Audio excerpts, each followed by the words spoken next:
Hello, welcome to the Pottery at Patina Meadow. I'm Layla, and today I'm going to show you how I like to throw a pot. I give classes here at the Pottery every Friday. It's a one-time workshop class that just gives a brief introduction to the art of wheel-thrown pottery. Pottery is so incredible because so many artists have different techniques, and this is just what I like to do, so I hope it's helpful to you.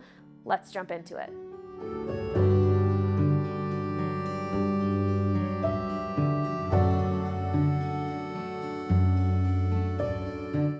I'm gonna start off with a 1-pound ball of clay today. This is what I like all of my students to start off with. It's just a good size to center and to work with. As you work with clay that's like a smaller size than this, you start to get into the position of having a hard time working with it because it can be easy to take off center. And if it's too heavy, it's just difficult to get on center. Before we do too much more with the clay, I wanna make sure that we're sitting and we're positioned in a good and comfortable area. I'm gonna make sure that I'm sitting up nice and tight against my wheel. Our wheel has a pedal over on the right side. If I put my toe all the way down, it makes the wheel spin really fast.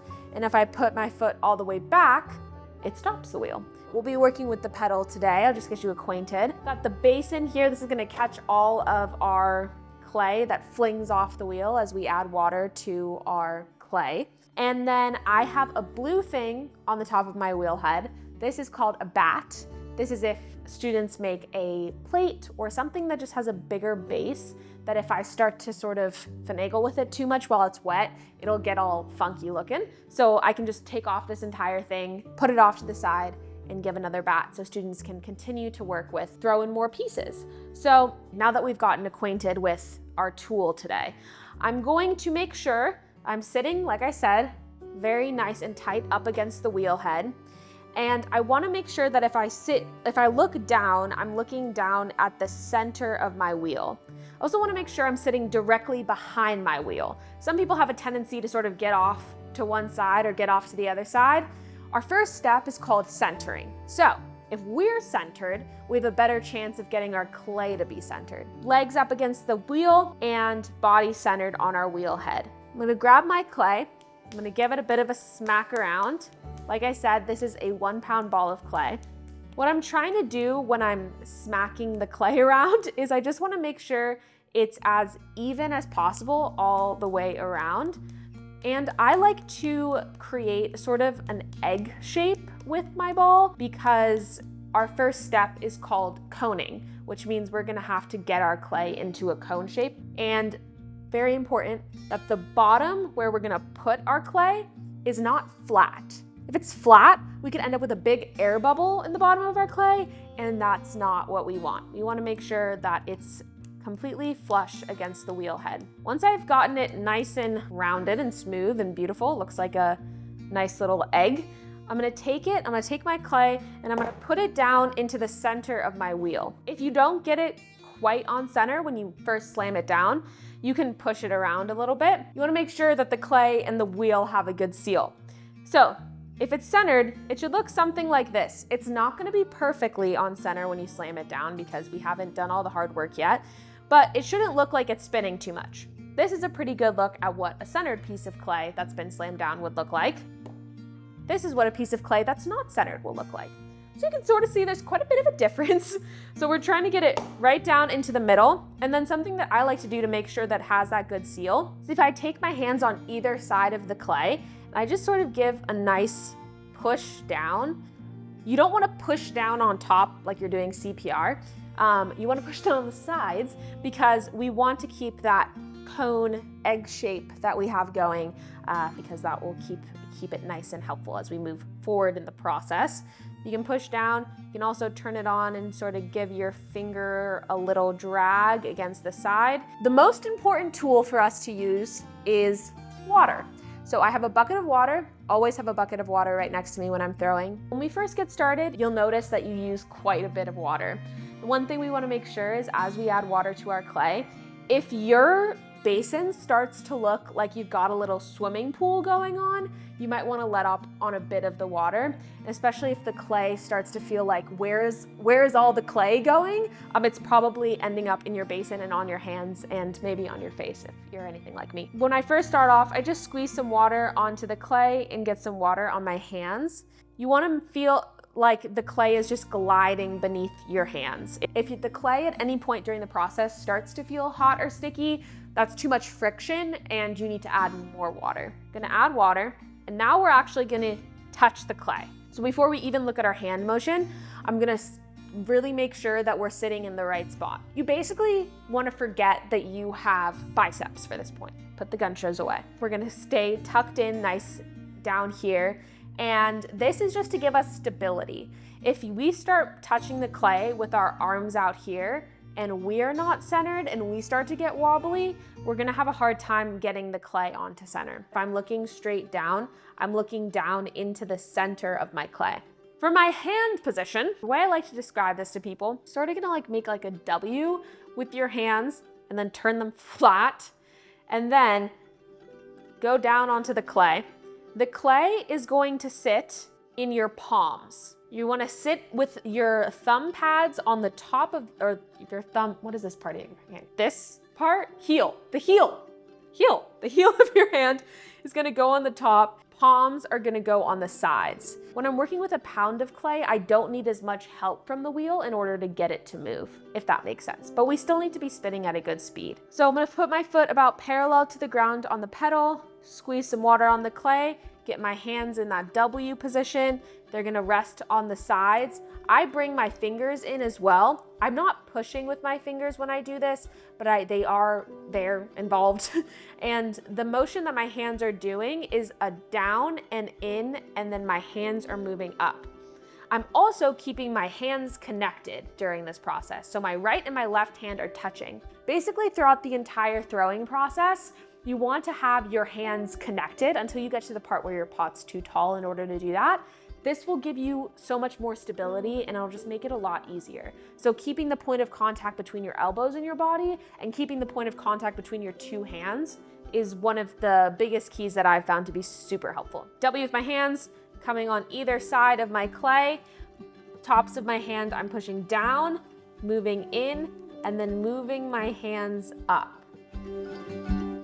And now the clay is becoming like a little mountain. I'm gonna repeat that process. Now that we've moved some of the clay up, it'll be less of a downward push, but we're gonna maintain that in and up.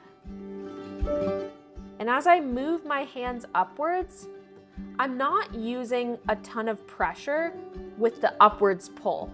The clay is being moved up because I'm pushing in.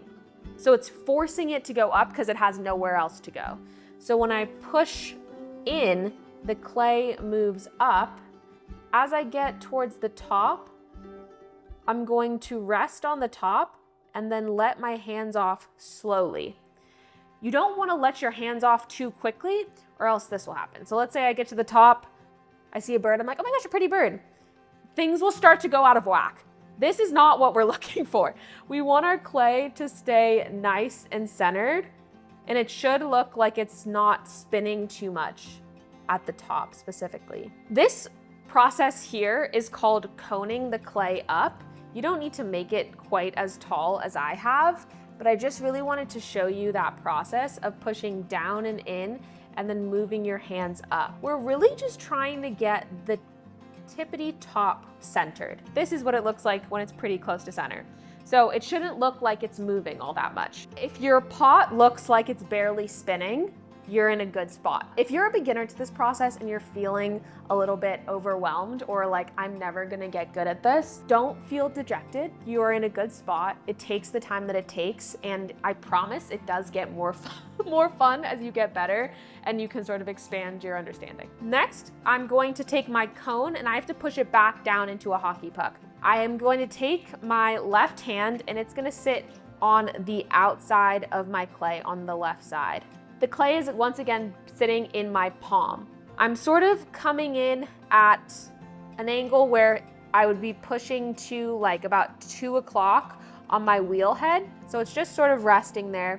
And then my right hand is what's actually gonna be pushing this back down into that hockey puck. So my left hand's like this, my right hand's sitting right on top, my right thumb is scratching at my index knuckle, and then I like to have it so that the clay is gonna sit on the blade of my hand. When we're towards the top where we haven't pushed too much of the clay back down, we're going to be using the sort of end of our pinky. And then as we get further down, we can work with more of the blade of our hand because the surface area at the top is going to grow. Gonna take it, get some water on there, left hand, once again, staying nice and battening down the hatches. I'm gonna take my left hand, it's gonna rest on the side, my right hand's gonna go on top, and I'm gonna push forwards and down. Instead of pushing straight down, pushing forwards and down is going to make it so that the clay actually stays closer to center. Spin the wheel and push forwards and down. As I feel the clay start to push against my left hand, that's when I'll start to push at that like 2 o'clock position. I notice a lot of people want to use more of their fingers when they're doing this process. Definitely not the best state to do this, best part of your hand to use. So you're really going to be using your palm of your hand back at that heel section, and that's going to push in and down. You're just going to rest your left hand on the side. Your right hand's going to go right on to where it was with that index finger of your left hand being touched by the thumb of your right hand. I'm pushing down with my right hand and in with my left hand. Your left hand shouldn't feel like it's like hurts, shouldn't feel like it's like dragging against the bat here. If it starts to feel like it's getting rubbed raw, you're pushing too much down on your hand rather than in with your hand, if that makes sense. So you want to be pushing in with the left hand and down with the right hand. What we're trying to do is we're trying to get to a point where the clay doesn't really look like it's moving all that much on the wheel. So I'm pretty happy with that.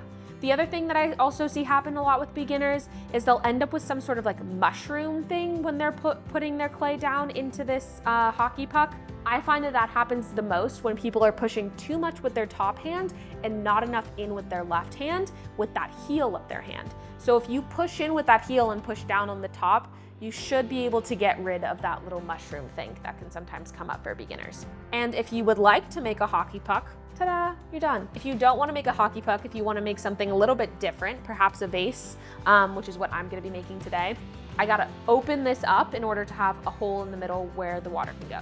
This is the part where we can sometimes go the most wrong because we can start to pull our clay off center. So we want to make sure we've slowed our wheel down at this point in order to make sure that when we start to pull out, we don't pull out too quickly that the clay gets wobbly. You remember how I had it with my right thumb scratching my index knuckle on my left hand? I'm gonna scoot it back a little bit. So just sliding it straight back. The knuckle of my right thumb is gonna rest in the wrist of my left hand. So I've just pulled it back a little bit. I like to use the middle finger of my right hand, and it's going to go straight down into the center of my clay. Once I feel like I'm about a 1/2 inch to 1/4 inch from the bottom, I can take my finger out and check my depth before I go any further. That's when I'll use a tool called a needle tool. For beginners, I always say, go to 1 inch to a 1/2 inch from the bottom. People have a tendency, including myself when I first started, to just go and then you'll hit the bottom and you'll be like, oh, I went too far. Stop before you feel like that's gonna happen. So you can always push down a little further. Just gonna take my needle tool, push it down into the bottom, and then I can grab it with my index finger, pushing down to where the clay meets the needle tool. And then I pull them up together, and that shows me how thick my base is. If it was down here, we would need to have a discussion about potentially coming in and adding a little bit of another bottom that I can make in order to make it a little bit thicker. Something I do want to say that I remembered that I want to make sure I emphasize. When that left hand is resting right here when you push down into the middle, this left hand is no longer pushing because you're centered.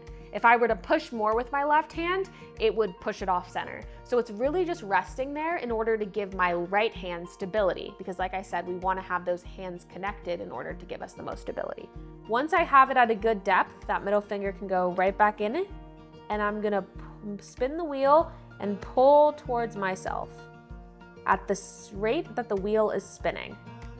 I'm gonna only pull out as far as where my walls are perpendicular to the base. Once we've opened it up, what I like to do is I like to just hold my right thumb with my left hand, needs an emotional support finger.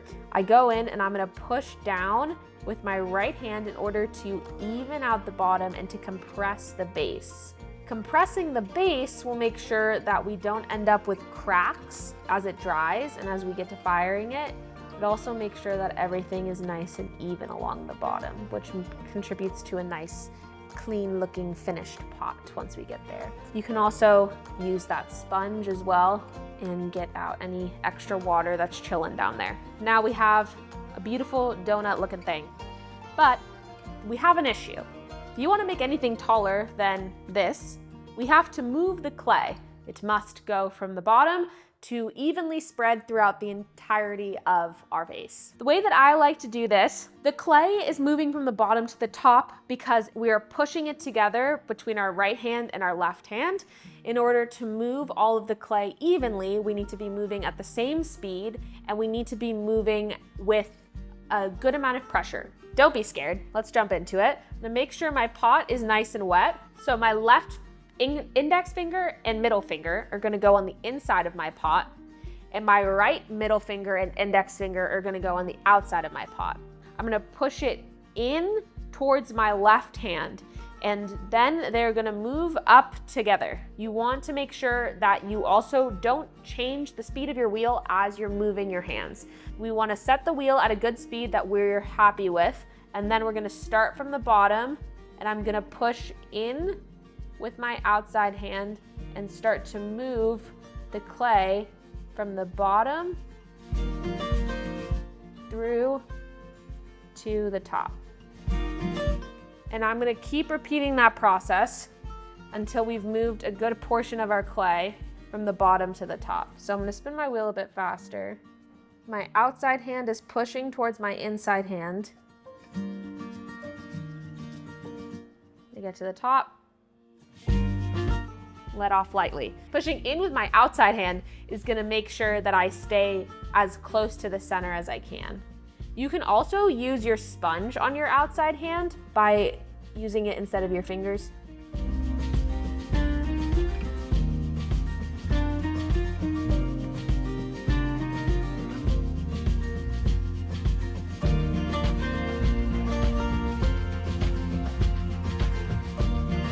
That's sort of what we're looking for today. The harder you push, the more clay you move. So if you push really hard, you're gonna move a lot of clay. If you push not as hard, you're not gonna move as much clay. You'll notice that you'll end up with more clay towards the bottom and less clay towards the top. You're gonna push a little bit harder at the bottom and let off a little bit more at the top. You just wanna make sure if you start to feel the clay giving way, at any point, if it feels like it's getting thin, don't push very hard at all because you'll tear through your clay.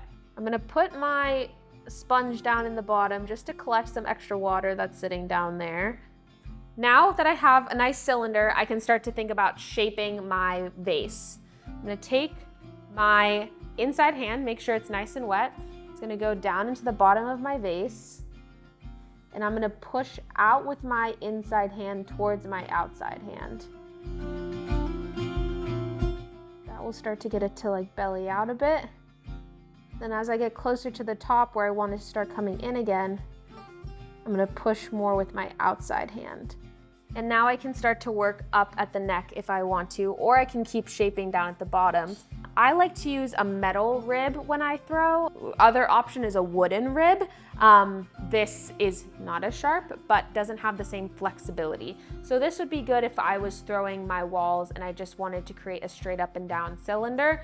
This would be great because it's a straight edge and it'll help me right out with that.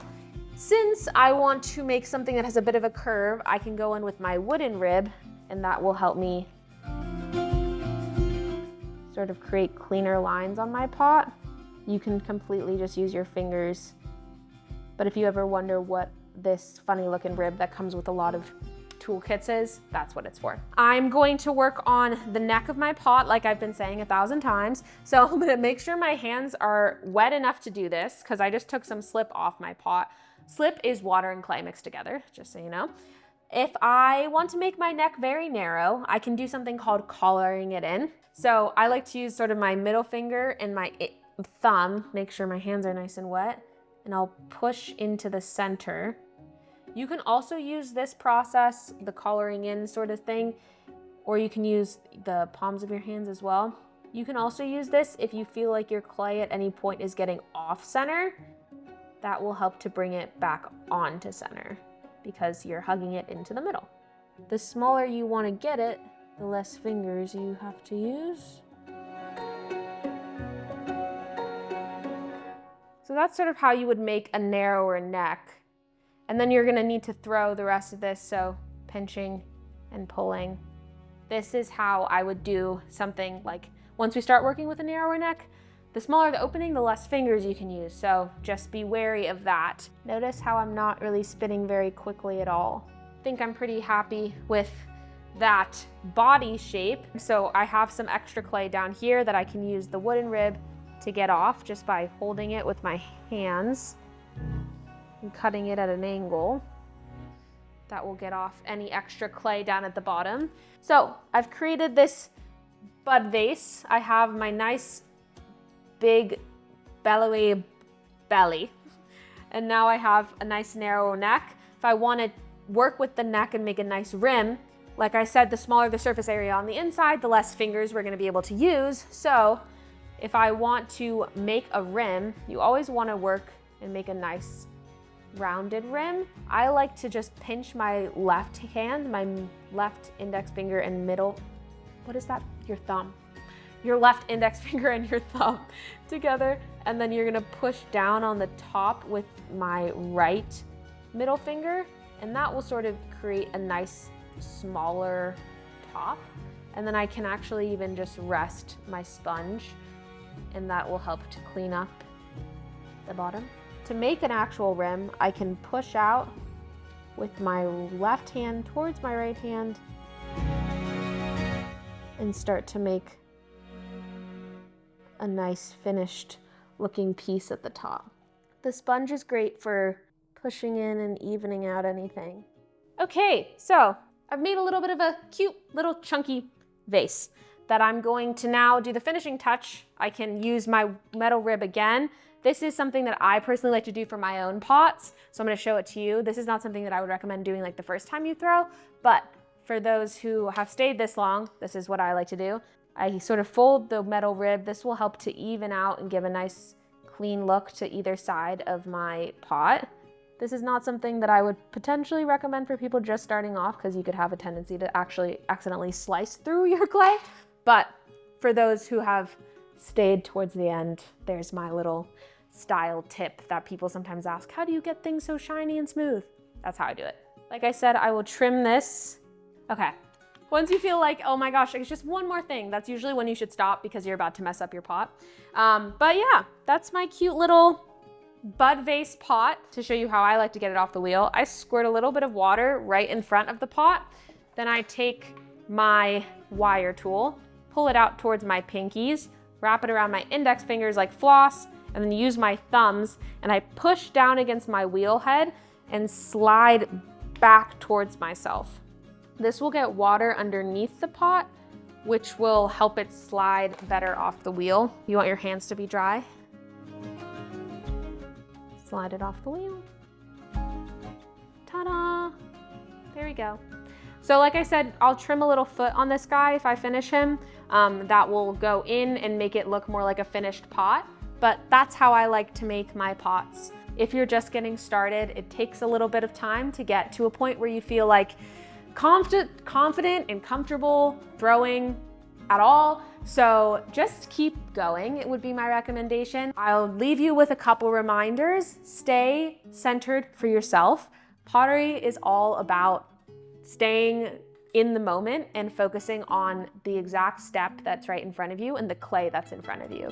If you get your mind going somewhere, which is why it's sometimes a bit difficult to talk while I do this, you're gonna end up making a mistake and you'll learn from it, and I pray that you keep going because it is so rewarding once you get better at it. If you feel frustrated, if you're like, I wanna quit, Trust me, I've been there. I've almost quit many, many times. Ask my mom. She's seen many tears over this. And I stuck with it, and I got to make nice pots, and I'm glad I stuck with it. If you have questions or comments or concerns or anything, you can leave them in the comments below, and I'll try and help out in whatever way that I can. If you want to have a hands-on experience making your own pot here with me at Patina Meadow or one of our fellow teachers, our website is patinameadow.com. Check out classes at the Pottery, and I would love to have you. So yes, until next time, I hope you have a beautiful day. Thank you for watching, and I will see you next time.